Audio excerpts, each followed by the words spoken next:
next generation philanthropists find us in a whole host of ways. Some have found us just through, we'll have a piece in the Financial Times and we'll get a cold call, which is sort of the least likely of the ways people will find us.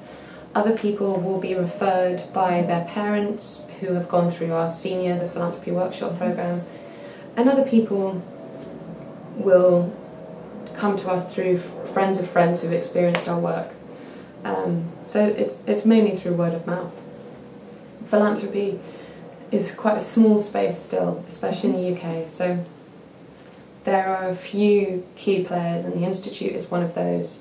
And if people are interested in learning about philanthropy, sooner or later, hopefully they will reach out to us. And obviously we're out all the time talking about the work that we do. So the first really powerful thing we do is bring them together. And so few people have ever talked about this this area of their lives to anyone, because it raises questions about money, family. It's emotional. People might be giving to an area that is very sensitive, that touches them very deeply.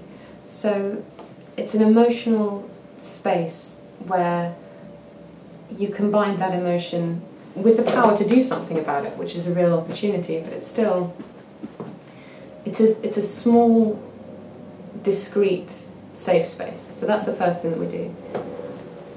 And then we just expose people to the language of philanthropy. So, what's a social entrepreneur? I'd never heard of a social entrepreneur before I came to work at the Institute. What is what's a venture philanthropy approach? How can you relate to a charity? How do you partner effectively with an organisation? How do you support leaders in the social sector? What are some of the challenges of leadership in the social sector? So one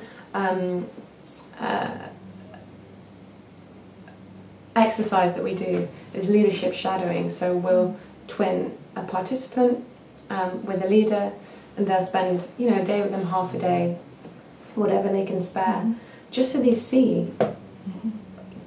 No one realises in the charity sector that CEOs spend 90% of their time fundraising. So and then they have to manage a staff that might be broadly voluntary. I mean, so that can be a very revealing. So, and you said shadow leadership. You're talking about leadership of non-profit organizations. Yes, yeah. Okay, good. Okay. So what we're trying to do is expose people to the challenges and opportunities of partnering with non-profits, as well as consider their role as a philanthropist in doing so. And a lot of it is just breaking down the barriers that people have raised between being a philanthropist and a non-profit. They're not different things. They both have the same agenda, to create a positive difference in the issue area that they're working on. So sometimes it's about just bringing them together and saying, you can talk to each other, and the philanthropist can have a role in making a better program or supporting the organisation to build its capacity. Buy a charity a database. That's probably one of the best things you can do for them. Support them to have a fundraiser. Give them just core costs and let them go and do their work. So it's really about breaking down, infusing people with the opportunity in the charity sector and helping them understand how to relate to it.